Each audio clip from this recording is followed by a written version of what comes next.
Pernahkah Anda membayangkan bagaimana jadinya jika seluruh dunia hancur hanya dalam hitungan menit karena keputusan politik yang salah? Atau bagaimana rasanya hidup di tengah ketegangan global ketika dua negara adidaya saling mengarahkan senjata nuklir mereka satu sama lain, hanya menunggu tombol peluncur ditekan? Tahun 1962 menjadi salah satu momen paling menegangkan dalam sejarah umat manusia. Krisis misil Kuba, sebuah peristiwa yang nyaris membawa dunia ke ambang perang nuklir, adalah bukti bahwa perang bisa terjadi bukan karena senjata, tetapi karena kesalahpahaman, ego kekuasaan, dan komunikasi yang gagal di tingkat tertinggi. Dalam 13 hari yang mencengangkan itu, dunia menahan napas.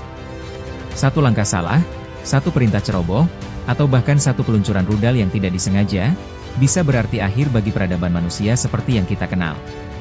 Ketegangan antara Amerika Serikat dan Uni Soviet mencapai puncaknya ketika citra satelit mengungkap pembangunan instalasi rudal nuklir Soviet di tanah Kuba. Amerika merasa dikhianati, sementara Soviet merasa terancam dan harus bertindak. Ketika dua gajah bertarung, semut-semut pun terinjak, dan dalam kasus ini, semut-semut itu adalah miliaran jiwa yang tersebar di seluruh dunia. Namun, di balik segala ketegangan itu, terdapat intrik diplomatik, permainan mata-mata, manuver militer, hingga pertarungan retorika yang dilakukan para pemimpin dunia. Sebuah drama geopolitik yang melibatkan agen CIA, politisi nekat, militer dengan jari di atas tombol merah, dan publik dunia yang tak tahu mereka hampir lenyap oleh gelombang panas dari puluhan bom atom. Dan yang lebih mengejutkan lagi, krisis ini dimulai bukan dari keputusan besar, tetapi dari serangkaian pilihan kecil yang menumpuk hingga meledak. Sebelum kita menyelami lebih dalam peristiwa menegangkan ini, jangan lupa untuk like video ini jika Anda menyukai konten sejarah dengan narasi yang memikat. Share ke teman-teman Anda agar lebih banyak orang mengenal sisi gelap sejarah dunia yang jarang dibahas secara mendalam. Dan pastikan untuk subscribe channel ini agar Anda tidak ketinggalan kisah sejarah dramatis lainnya yang mungkin saja bisa mengubah cara pandang Anda terhadap masa lalu dan masa depan. Pada awal dekade 1960-an, Perang Dingin tengah mencapai titik didihnya. Amerika Serikat dan Uni Soviet telah saling mencurigai selama bertahun-tahun. Kedua negara tersebut tidak hanya bersaing dalam kekuatan militer, tetapi juga dalam ideologi, pengaruh politik, dan kekuatan teknologi. Ketika Fidel Castro berhasil menggulingkan rezim Batista di Kuba dan mendirikan pemerintahan komunis yang bersahabat dengan Moskow, Amerika merasa terancam. Sebab hanya sekitar 150 km dari pantai Florida, kini berdiri sebuah negara komunis yang secara ideologis dan politis bertentangan langsung dengan nilai-nilai Washington. Itu adalah tamparan keras bagi AS, dan mereka tidak bisa tinggal diam. Setelah kegagalan invasi Teluk Babi tahun 1961, yang dilancarkan oleh pasukan eksil Kuba dan didukung CIA untuk menggulingkan Castro, hubungan AS dan Kuba makin memburuk. Castro, yang sebelumnya hanya dekat dengan ideologi Marxis, menjadi sekutu sejati Moskow karena merasa dikhianati dan diincar oleh Amerika. Dalam logika geopolitik, Uni Soviet melihat kesempatan emas. Mereka bisa menyeimbangkan kekuatan nuklir dengan menempatkan senjata rudal jarak menengah di Kuba, sehingga bisa mengancam langsung wilayah AS, sama seperti rudal-rudal Amerika yang ditempatkan di Turki dan Italia yang mengancam Uni Soviet. Pada pertengahan Oktober 1962, pesawat mata-mata U-2 Amerika menemukan fakta mengejutkan, di beberapa titik di pedalaman Kuba, terdapat fasilitas yang tampaknya sedang dalam tahap pembangunan untuk peluncur rudal balistik jarak menengah. Washington panik. Presiden John F. Kennedy dipanggil ke ruang rapat darurat.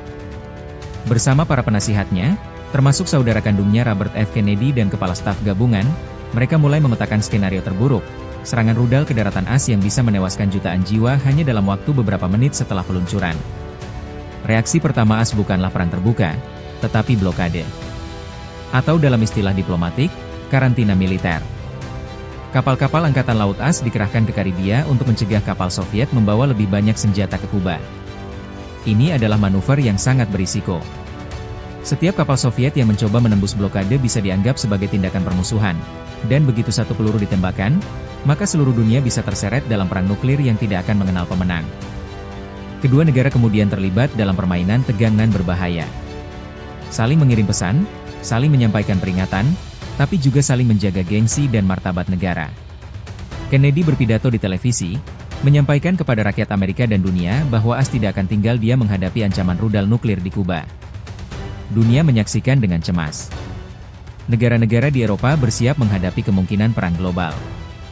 Bom-bom atom disiapkan di pangkalan-pangkalan militer. Jet-jet tempur dalam kondisi siaga tinggi. Beberapa keluarga bahkan mulai membangun bunker bawah tanah. Hari-hari pun berlalu, dan ketegangan tidak juga mereda. Pada tanggal 24 Oktober, kapal-kapal Soviet mulai mendekati garis blokade. Ketika salah satu kapal berhenti dan berbalik arah, dunia seolah menghela napas lega. Namun belum selesai, sebuah pesawat mata-mata Amerika ditembak jatuh di atas Kuba. Ini adalah momen yang nyaris membuat Kennedy kehilangan kendali. Para jenderal meminta izin untuk menyerang fasilitas rudal di Kuba. Tetapi Kennedy menolak, karena ia tahu, satu langkah saja bisa memicu kehancuran global. Di sisi lain, Nikita Khrushchev juga dalam tekanan besar. Banyak pihak di Politbiro yang menilai tindakan A sebagai provokasi. Namun Khrushchev bukan pemimpin sembrono. Ia tahu bahwa perang nuklir tidak akan menguntungkan siapapun. Maka dimulailah diplomasi rahasia. Robert Kennedy bertemu dengan Duta Besar Soviet di Washington, Anatoly Dobrynin, dan menyampaikan bahwa jika Uni Soviet menarik rudal dari Kuba, maka AS bersedia mencabut rudal dari Turki secara diam-diam dalam waktu 6 bulan. Kesepakatan pun tercapai. Pada 28 Oktober 1962, Khrushchev mengumumkan secara publik bahwa Uni Soviet akan menarik seluruh rudal nuklirnya dari Kuba. Dunia pun lega. Krisis berakhir. Tidak ada peluncuran nuklir. Tidak ada perang dunia. Tidak ada kehancuran massal. Namun, yang tersisa adalah pelajaran berharga. Bahwa dunia bisa hancur hanya karena kesalahan komunikasi. Bahwa keberanian untuk menahan diri lebih besar daripada keberanian untuk menekan tombol. Bahwa dalam dunia yang dipenuhi senjata pemusnah massal, dialog dan diplomasi menjadi tameng terakhir yang bisa menyelamatkan umat manusia. Setelah krisis ini, jalur komunikasi langsung antara Washington dan Moskow dibuka, hotline yang memungkinkan kedua pemimpin bicara langsung tanpa perlu melewati birokrasi panjang. Dan di balik peristiwa ini, nama-nama seperti John F. Kennedy, Nikita Khrushchev, dan Fidel Castro tidak hanya tercatat sebagai pelaku sejarah, tetapi sebagai tokoh yang pernah berdiri di ambang kehancuran dunia, dan memilih untuk mundur.